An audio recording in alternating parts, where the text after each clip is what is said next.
بسم الله الرحمن الرحيم نحمده ونستعينه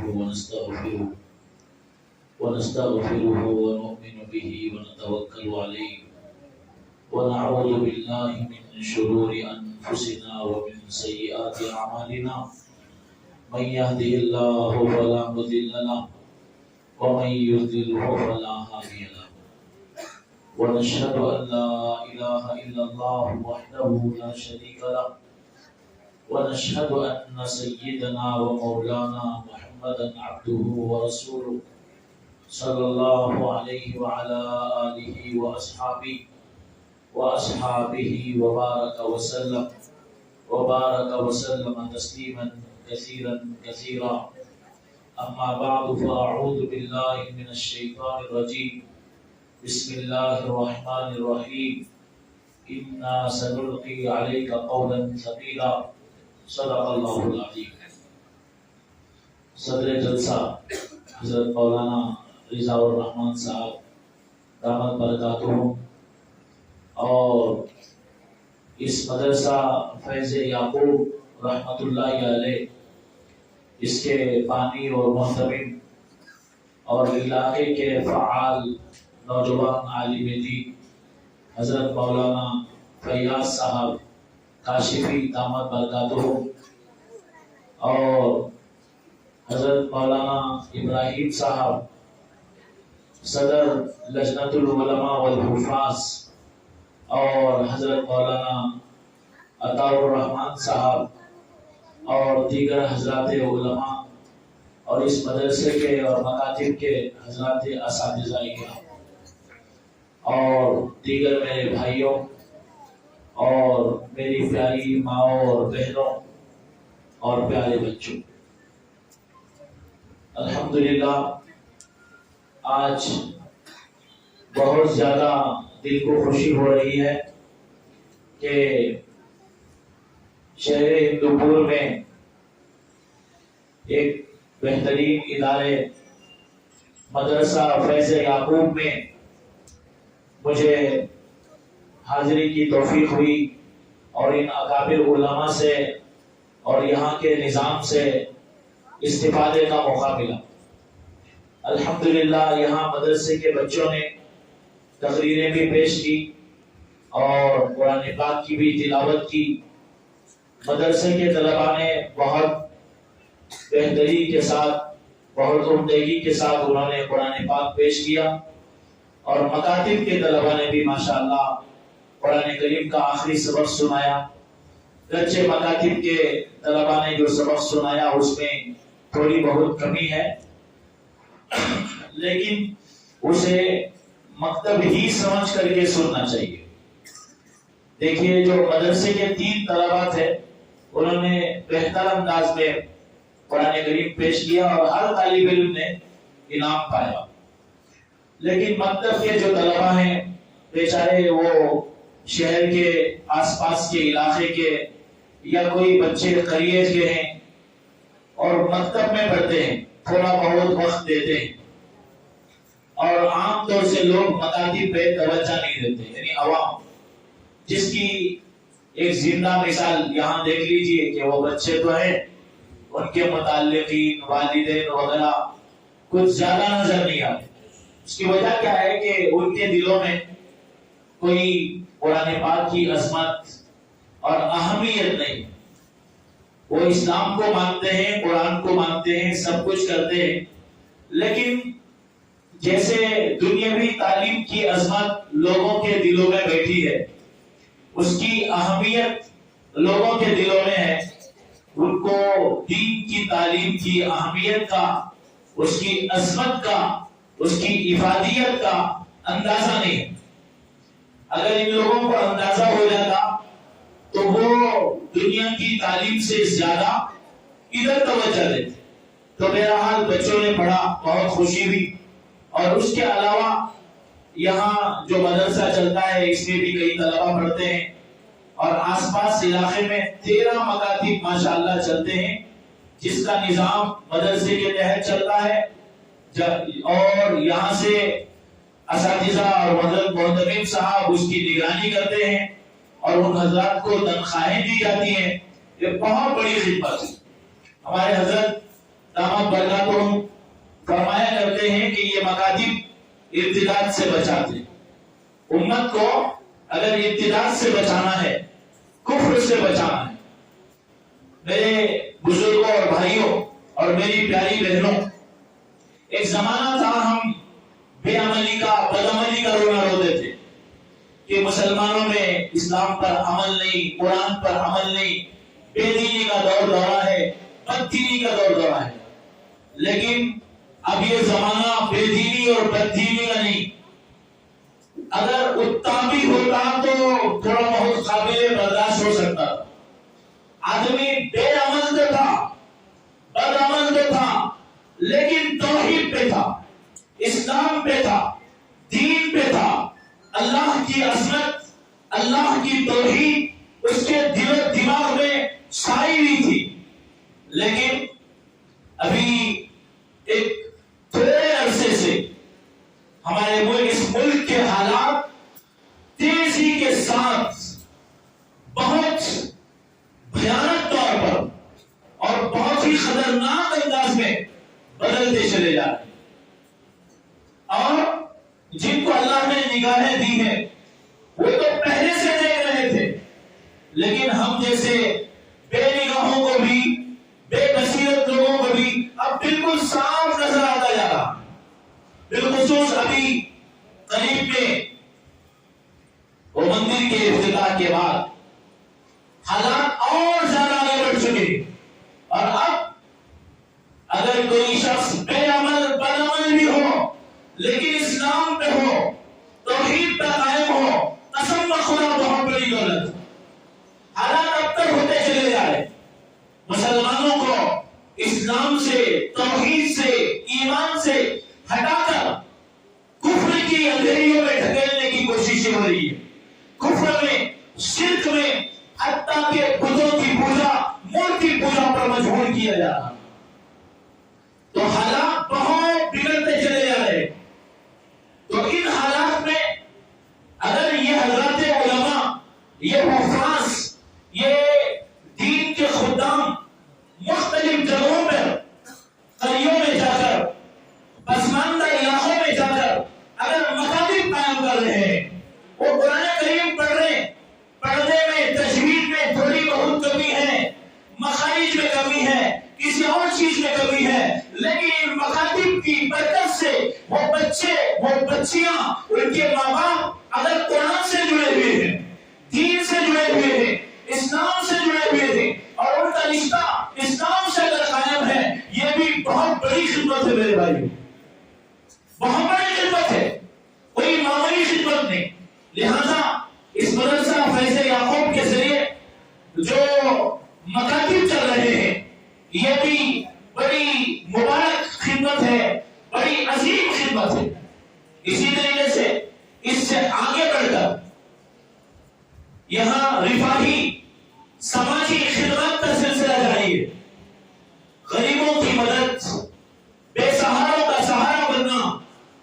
بے سہارا مسلم معاشرے میں جو بیوائے ہیں، یتیم ہیں، مسکین ہیں، یا کسی کے گھر میں جوان بچیاں ہیں، ان کی شادی کا انتظام نہیں ہے.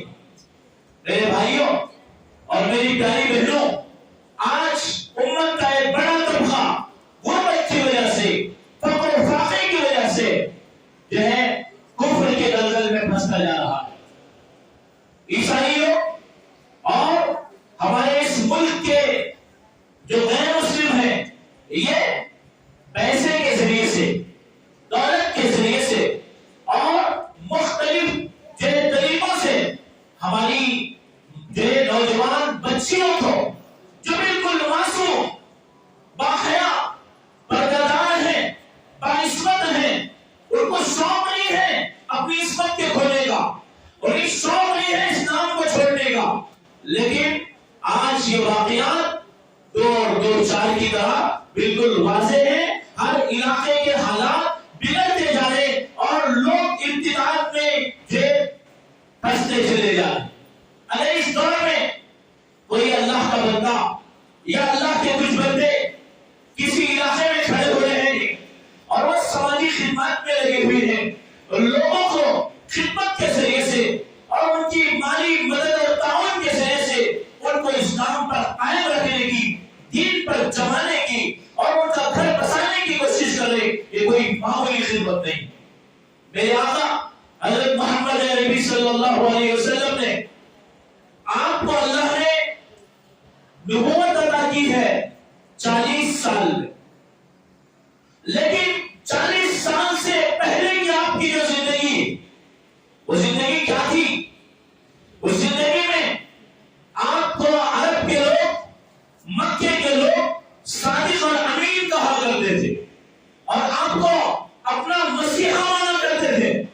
اسلام آنے کے بعد بھی مکے کے کافر اور مشرک اپنی امانتیں اپنے سرداروں کے پاس میں رکھنے کے بجائے وہ لا کر اس محمد کے حوالے کرتے تھے صلی اللہ علیہ وسلم، جس کے مذہب کو مانتے تک نہیں، ان کی تعلیمات قبول نہیں کر رہے تھے، لیکن ان کی امانت، ان کی صداقت اور ان کی رفاہی خدمات ایسی عظیم تھی کہ لوگ جو ہے اپنی امانتیں محمد نبی صلی اللہ علیہ وسلم کے پاس رکھا کرتے تھے۔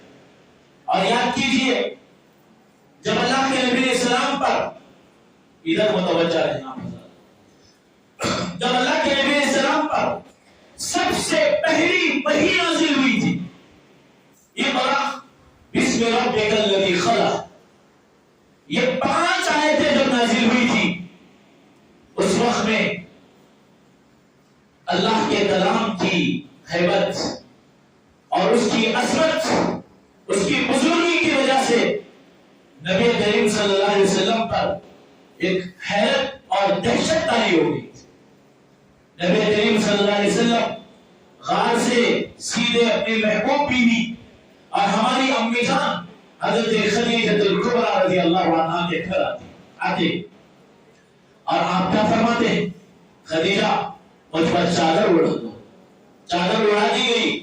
اس کے بعد حضرت خدیجہ جو آپ پر قربان تھی، مر مٹنے کے لیے تیار تھی، اور انہوں نے نکاح کیا تھا محمد نبی صلی اللہ علیہ وسلم سے اسی غرض سے کہ ان کو اس بات کا پتہ چلا تھا اور اندازہ ہو گیا تھا اپنے جگازات بھائی ورقہ بن نوفل کے ذریعے سے کہ یہ آخری پیغمبر نظر آ رہے ہیں۔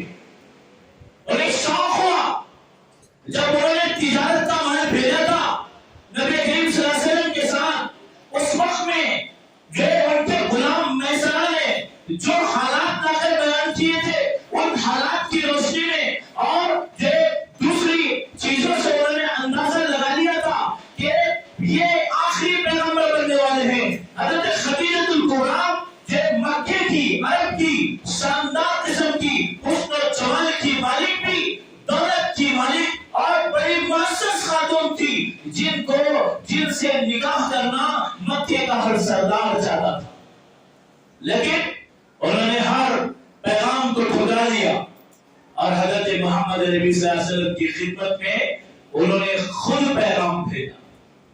مکے کے سرداروں نے جو حضرت خدیجہ کو پیغام بھیجا، انہوں نے مسترد کر دیا۔ دولت مندوں نے جو پیغام دیا، انہوں نے مسترد کر دیا، لیکن محمد نبی صلی اللہ علیہ وسلم پر اس قدر فریفتہ ہوئی آپ کے اخلاق سے، آپ کی کردار سے، آپ کے انداز سے کہ آپ کو خود انہوں نے پیغام دیا۔ تو میں جو سنانا چاہ رہا تھا وہ یہ ہے کہ جب حضرت خدیجہ رضی اللہ عنہا نے یہ دیکھا حضور کی حالت غیر ہو رہی ہے، تو آپ نے جو دلاسا دیا، تسلی دی، وہاں کیا تسلی دی تھی؟ آپ نماز زیادہ پڑھتے ہیں، آپ روزہ زیادہ رکھتے ہیں، آپ عبادت زیادہ کرتے ہیں، یہ انہوں نے، حالانکہ حضور غار میں بیٹھ کر وہاں اللہ کی عبادت بھی کیا کرتے تھے، غور و فکر، تدبر، غور و فکر بھی ایک عبادت ہے، تو اللہ کے نبی اسلام عبادت بھی کرتے تھے، لیکن حضرت خدیجہ نے حوالہ دیا تھا کہ اس بات کا کہ آپ یتیموں، بیواؤں، مسکینوں کا سہارا ہیں، آپ غریبوں کے ساتھ ہمدردی کرنے والے ہیں، لہذا اللہ آپ کو ہرگز ضائع نہیں کرے گا، اللہ معلوم کیا ہوا؟ ایک پیغمبر اپنی پیغمبری کے ملنے سے پہلے انسانوں کے دل جیت رہا خدمت کے ذریعے سے.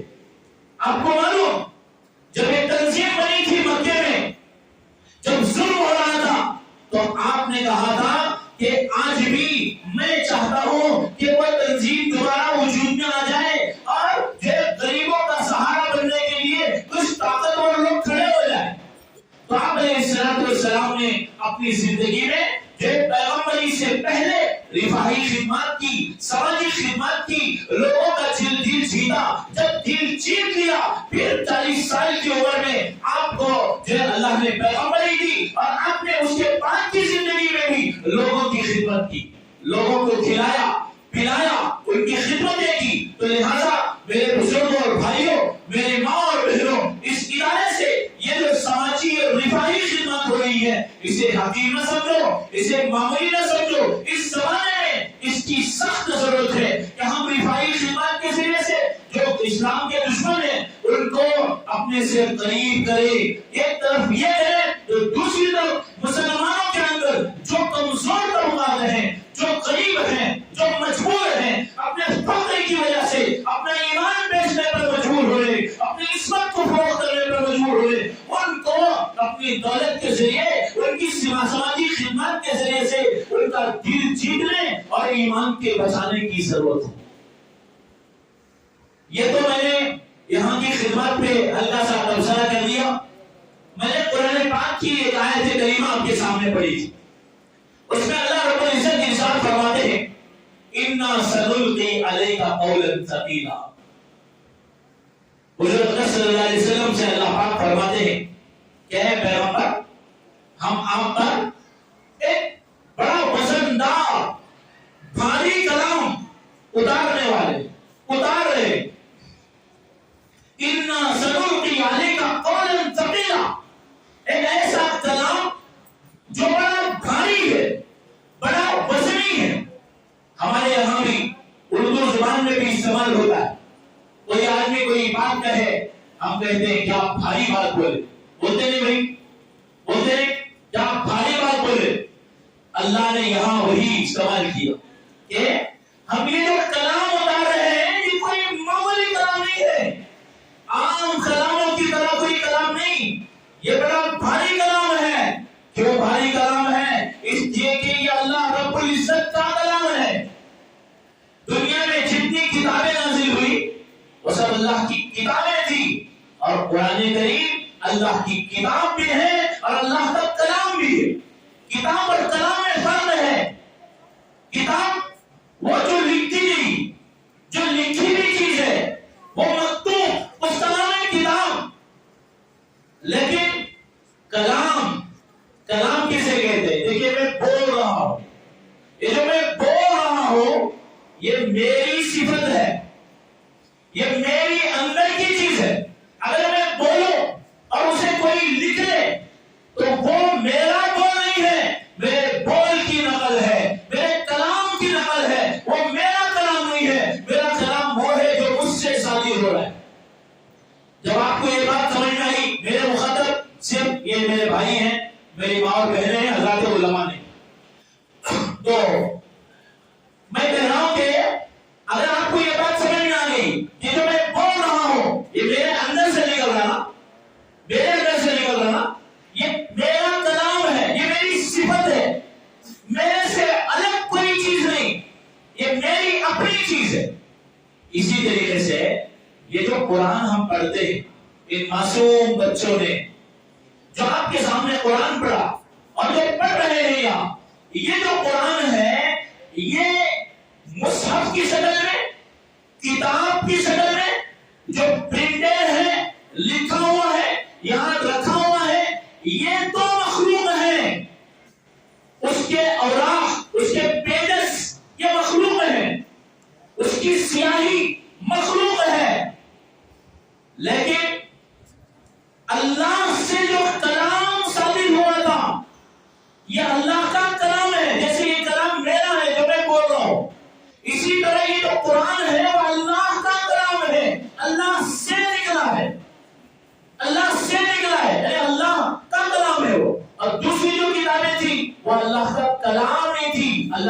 کتابیں تھی.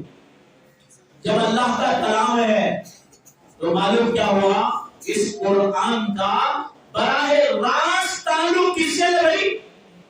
اللہ سے ہے. سمجھ میں آئی میری بات میرے بھائیوں کو، بچوں کو، ماؤں کو؟ سمجھ میں آئی نا؟ آئی یا تھوڑا اور نیچے اتر کے بولوں؟ مجھے ایسا بولنا بھی آتا، نیچے اترنا بھی نہیں آتا، یعنی سب سے نیچے اتر کے ہی بولتا ہوں، اس سے اوپر بولنا آتا نہیں مجھے. تو میں کہہ رہا تھا کہ یہ اللہ کا کلام ہے، اللہ کی صفت ہے، اللہ سے نکلا ہے. جب یہ اللہ سے نکلا ہے یہ مخلوق نہیں ہے، پیدا کیا ہوا نہیں، اللہ کا بنایا ہوا نہیں ہے، اللہ کی ذات سے نکلا ہوا. اس لیے حضرات علماء نے فرمایا ذرا اہمیت کا اندازہ کیجئے کہ پوری کائنات میں، پوری دنیا میں اللہ کے اس کلام کے سوا کوئی ایسی چیز نہیں ہے جس کا براہ راست اللہ کی ذات سے تعلق ہو. حتیٰ کہ عرش کا تعلق اللہ سے وہ نہیں جو اللہ کے کلام کا ہے، اللہ کے کلام کو حاصل ہے. اور اسی طریقے سے کرسی کو اللہ سے وہ تعلق نہیں جو اللہ کے کلام کو حاصل ہے. حتیٰ کہ خانہ کعبہ کو وہ تعلق نہیں اللہ سے براہ راست جو تعلق اللہ کے اس کلام کا اللہ سے. حتیٰ کہ کسی پیغمبر کا بھی اللہ سے وہ تعلق، وہ براہ راست تعلق بولو یہ نہیں. اس لیے کہ پیغمبر بھی مخلوق اللہ کے بنائے ہوئے نا، پیغمبروں کو اللہ نے بنایا نا، وہ مخلوق ہے. مخلوق بناتے ہیں جسے اللہ بناتے بنائے، ہم سب مخلوق ہیں، اللہ کے سوا جو بھی ہے سب مخلوق ہے. لیکن اللہ کا کلام یہ مخلوق نہیں ہے، اللہ کا بنایا ہوا نہیں، اللہ سے نکلی ہوئی صفت ہے. ہاں یہ جو چھپے ہوئے قرآن ہے، پرنٹر ہے، وہ مخلوق ہے، وہ کاغذ و سیاہی وغیرہ. لیکن جو کلام اللہ کی ذات سے نکلا تھا وہ اللہ کی صفت ہے، اس کا براہ راست اللہ سے تعلق ہے. اسی وجہ سے مفسر قرآن حضرت ابن عباس رضی اللہ عنہ فرماتے ہیں، اور بڑی عجیب بات ہے، حضرت ابن عباس رضی اللہ عنہ فرماتے ہیں کہ اللہ کا کلام اس قدر عظمت والا اور اللہ جو اہمیت والا اور اللہ کی صفت ہے کہ یہ اگر اللہ اس کلام کو بندوں کی زبان پر آسان نہ کر لیتے اور سہل نہ کر دیتے اور اس کو چڑھانا دیتے تو خدا کی قسم کائنات میں کسی شخص کی زبان سے یہ کلام نکل ہی نہیں سکتا. سمجھ رہے بھائیوں؟ میں بڑی بات، بہت اہم بات بتا رہا ہوں. یہ جو قرآن رکھا ہوا ہے ہم جو پڑھتے ہیں اللہ کا کلام ہے، اللہ کی صفت ہے. یہ کلام ہماری زبان پر جو خالق کا کلام ہے مخلوق کی زبان پر چاہی ہی نہیں ہو سکتا تھا. لیکن اللہ کی رحمت، اللہ کی کا کرم، اللہ کی جو رحمت ہے، مہربانی ہے کہ اس نے ہم جیسے گنہگار اور گندے انسانوں کو جن کی زبانوں کو 1000 مرتبہ مشک سے دھویا جائے تب بھی اللہ کا کلام اور اللہ کا نام ہم نکالنے کے قابل نہیں. دنیا میں بھی ہم کسی کے بارے میں بولتے ان کو وضو کر کو ہاتھ دھو کو چھونا بولتے، ان کا نام بھی وضو کر کو بولنا بولتے. ارے بھائی انسان مخلوق اللہ کا بنایا ہوا ایک گندے پانی سے پیدا ہوا پھر مٹی میں مل جائے گا. وہ چاہے کتنا بڑا بزرگ، کتنا بڑا عالم، کتنا بڑا ولی، کتنا بڑا نبی ہو، اگر ان کا نام لینے کے لیے، ان کا کلام لینے کے لیے، زبان پر لانے کے لیے اگر وضو کی ضرورت ہے، پاکیزگی کی ضرورت ہے. بعض بزرگوں کا ہم جب نام سنتے جیسے اللہ کے نبی کا نام سنتے ہیں، صحابہ کا نام سنتے ہیں، ہمارے اکابر کا نام سنتے ہیں. ابھی بھی یہاں ذکر آ رہا تھا ہمارے مولانا فیاض صاحب نے مختلف مکاتب کا نام ہمارے یہاں کے بڑی بڑی شخصیات اور بزرگوں کے نام پر رکھا. ظاہر سی بات ہے ان کا نام آتا ہے ہمارے دل میں کیا ہوتا بھائی؟ ایک عجیب سی ایک حرکت ہوتی ہے، ایک عجیب ہم کچھ محسوس کرتے ہیں ان کی عظمت کو. لیکن یہ سب کے سب اللہ کے بندے ہیں. ذرا سوچو اللہ کا پیارا کلام جو اللہ سے صادر ہوا اگر میں پڑھ سکتا ہوں، خدا کی قسم اس سے بڑی دولت کائنات میں کچھ نہیں ہو سکتی. اتنی بڑی دولت یہ ہمارے بچے پڑھ رہے، یہ بچے مکاتب کے، قریوں کے، معصوم بچے کھیلنے کی عمر ہے، اس عمر میں یہاں قرآن سنا رہے اور بڑے علماء بیٹھ کر کے کہہ رہے کہ ماشاءاللہ بہتر قرآن پڑھ رہے، بہت اچھا پڑھ رہے، انعام دینے پہ مجبور ہو رہے۔ اتنا پاکیزہ کلام اگر ان بچوں کی زبانوں پر، ان علماء کی زبانوں پر جاری ہے، یہ اللہ کا کرم ہے۔ لہذا اس قرآن سے ہمیں اپنے آپ کو جوڑنے کی ضرورت ہے۔ یہ ایسا ہیبت والا کلام ہے، عظمت والا کلام ہے کہ اللہ نے قرآن پاک میں فرمایا کہ لو انزلنا هذا القرآن على جبل لرأيته خاشعا متصدعا من خشية الله، کہ اگر ہم اس قرآن پر کو انسانوں کے بجائے، پیغمبر کے بجائے اگر ہم کسی پہاڑ پر اتار دیتے، قرآن نازل محمد نبی پر، اس قرآن کو انسان پر اتارنے کے بجائے کسی پہاڑ پر اتار دیتے تو اس کی عظمت، اس کی ہیبت، اس کی جلالت ایسی عظیم ہے کہ قرآن کہتا ہے پہاڑ اللہ کی خشیت سے، اللہ کے خوف سے دب جاتے اور پھٹ جاتے۔ کتنا بڑا پہاڑ، کتنا عظیم پہاڑ، وہ پہاڑ اللہ کے اس کلام کی عظمت کو، ہیبت کو برداشت نہیں کر سکتا۔ اور ایک جگہ اللہ نے فرمایا اِنَّا عَرَضْنَا الْأَمَانَةَ عَلَى السَّمَاوَاتِ وَالْأَرْضِ فَأَبَيْنَ أَن يَحْمِلْنَهَا وَأَشْفَقْنَ مِنْهَا وَحَمَلَهَا الْإِنسَانُ إِنَّهُ كَانَ ظَلُومًا جَهُولًا۔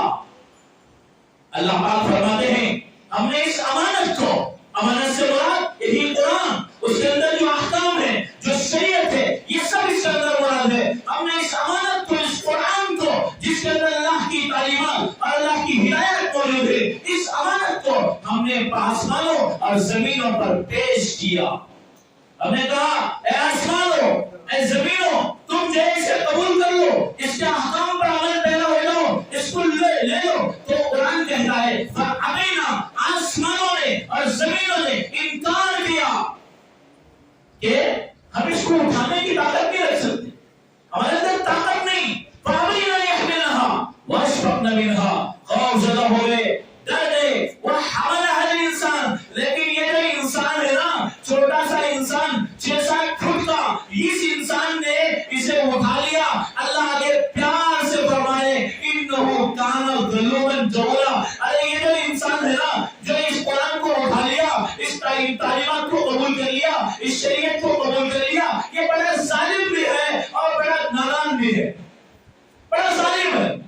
پیار سے اللہ فرمائے ظالم ہے اور بڑا ہی جاہل ہے، نادان ہے۔ اب اللہ پاک نے یہ کلام ہمیں دیا۔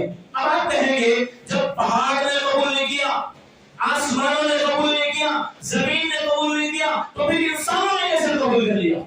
اللہ نے اصل انسانوں بھی کے لیے اس قرآن کو اتارنا چاہا، لیکن اللہ اس کی جلالت کو بتانے کے لیے پہاڑوں پہ پیش کر رہے، زمینوں پہ پیش کر رہے، آسمانوں پہ پیش کر رہے، اور یہ بتانا چاہ رہے ہیں پہاڑ بہت اونچا ہے، زمین بہت بڑی ہے، آسمان بہت بڑے ہیں، لیکن اتنا چھوٹا سا انسان اگر وہ اس قرآن کو لے گا، اس کو اٹھائے گا، اس پر عمل کرے گا، اس کو پڑھے گا، اس کی تعلیمات پر عمل کرے گا، تو اس کی بلندی، اس کی وسعت آسمان اور زمینوں سے زیادہ، اس کی طاقت اور اس کی قوت پہاڑوں سے کہیں زیادہ ہے۔ چنانچہ دیکھو ایک انسان پہاڑی پہ حاوی، آسمانوں پہ حاوی، زمینوں پہ حاوی، سب پہ اس کی قدرت، اس کی بادشاہ، ایسے بادشاہ بھی۔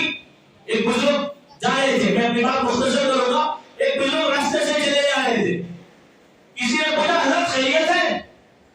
تو انہوں نے کہا الحمدللہ سب خیریت ہے۔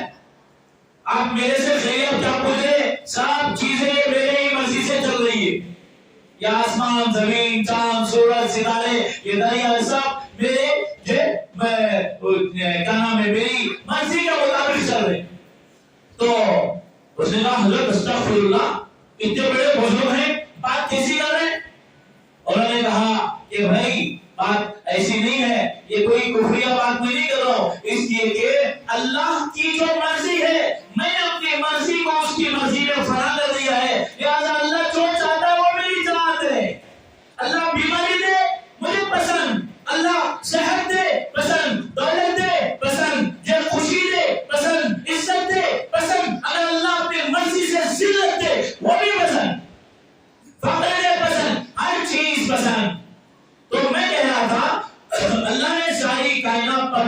انسان کو راج دیا.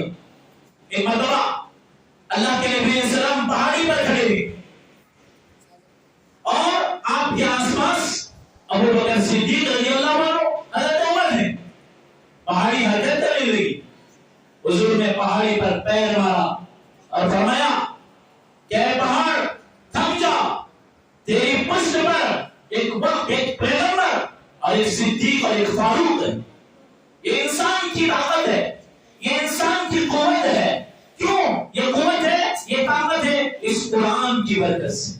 میں اب اس سوال کا جواب دے کے میں اپنی بات ختم کروں گا کہ جب اتنا عظیم کلام ہے انسان کیسے اٹھا لیا؟ میں نے کہا انسان کے لیے ہی اللہ نے اس قرآن کو اتارا ہے، اس شریعت کو اتارا ہے، اسی کو یہ سب کام کرنا ہے. یہ اللہ کا خلیفہ اور جانشین ہے اس دنیا کے اندر، اور وہ اللہ کے احکام کو اللہ کی مرضی کے مطابق ایک مسلمان یہاں پھر اس پر عمل کرتا ہے. لیکن اللہ نے انسان کے لیے اس شریعت کو آسان کر دیا. قرآن کو بھی آسان کر دیا، شریعت کے احکام کو بھی آسان کر دیا. کیسے کر دیا؟ ایک مثال سے سمجھاتا ہوں. جیسے ایک باپ ہو اپنے بچوں کو بلائے اور کہے کہ بھئی اتنا بڑا بوجھ ہے 25 کلو کا، یہاں سے اٹھا کر وہاں رکھنا ہے. اب جو بڑے ہوتے ہیں نا، زیادہ عقل والے ہوتے، عقل چلاتے وہاں، نادان نہیں ہوتے، وہ بڑے سمجھدار چالاک، ہر چیز کا حساب کر دے. میں ایسا کریا تو کیا ملتا ہے نا، پلس مائنس، فائدہ کیا نقصان کیا ملے گا، میں کچھ بولے تو کیا ملے گا، گیا تو کیا ملے گا، یہ گیا تو کیا ملے گا، ایسا نہیں گیا تو کیا ہوگا. یہی انسان سوچتا ہے نا. کب سوچتا ہے؟ جب عقل زیادہ آ جاتی ہے. اسی لیے اللہ نے جب انسان نے اسے قبول کر لیا، اللہ نے کیا کہا انسان کو؟ انہو کانا ظلومن جہولا، ظالم بھی ہے نادان بھی ہے. اس نے اٹھا لیا. سمجھ رہے؟ ظالم اور نادان ہے، اسے معلوم نہیں اس کی بلندیاں، اسے معلوم نہیں یہ کتنی بڑی چیز ہے، لیکن اٹھا لیا. کیوں اٹھا لیا؟ اس لیے کہ اٹھانے میں اگر خود سے اٹھاتا تو کام نہ بن سکتا تھا، دشواری تھی. لیکن اٹھانے کا حکم کام دے رہا ہے میرا خالق، میرا مالک، میرا اللہ. وہ کہہ رہا ہے اٹھائے. تو انسان نے کہا، نبیوں نے کہا، ولیوں نے کہا، انسانوں نے کہا کہ اے اللہ ہم تو اٹھا نہیں سکتے، لیکن اگر تیری مرضی ہے، تو چاہتا ہے تو دے دیجئے، اٹھا لیں گے. اٹھا لیا. جب اٹھا لیا تو اللہ نے کیا کیا؟ آسان کر دیا. اسی کو میں مثال سے سمجھا رہا تھا کہ ایک باپ ہے اپنے بچوں کو بلائے، اس میں 30 سال کا جوان بچہ ہو، 25 سال کا، 20 سال کا، اس میں 15 سال کا بچہ بھی ہے، 10 سال کا بچہ بھی ہے، 6 سال کا بچہ بھی ہے. باپ نے کہا اتنا بڑا یہ جو بوجھ ہے اسے اٹھا کے وہاں رکھنا ہے. اب اگر سمجھیے کہ کوئی اٹھا نہیں سکتا انسان یا مشکل ہے تو وہ کہے گا، نوجوان جو ہوگا سمجھدار ہوگا وہ کیا کہے گا کہ ابا جان اسے کیسے اٹھا سکتے، بولے گا کہ نہیں. اور جتنے عقل مند ہوں گے وہ یہ کہیں گے. لیکن چھوٹا 6 سال کا بچہ، 9 سال کا بچہ، 10 سال کا بچہ، وہ ابو یہ اٹھانا ہے، اٹھائے گا. اٹھا نہیں سکتا. وہ اگر اس کا بڑا بھائی اٹھانا چاہتا تو اٹھا سکتا تھا، لیکن اس نے اپنی عقل کا استعمال کیا. اس نے سوچا میں کر رہا ہوں، مجھے اٹھانا ہے. ارے بے وقوف، تو 25 سال کا نوجوان ہے، تجھے اٹھانے کی کیا ضرورت ہے؟ تیرے باپ کو معلوم ہے جو 50 سال کا ہے، تیرے سے زیادہ تجربہ ہے، تجھ سے زیادہ سمجھداری ہے، تجھ سے محبت کرنے والا، تجھ سے شفقت کرنے والا وہ باپ جب تجھے کہہ رہا ہے تو اٹھاتا، باپ تیری مدد کر دیتا. لیکن 25 سال 30 سال کے جوانوں نے اپنی عقل کا استعمال کیا. باپ نے دیکھا چھوٹا سا بچہ 10 سال کا اٹھانا چاہ رہا ہے، تو اس وقت میں باپ کیا کرتا ہے؟ بچہ یوں ہاتھ لگا رہا ہے، اوپر سے اٹھاتا کون؟ باپ.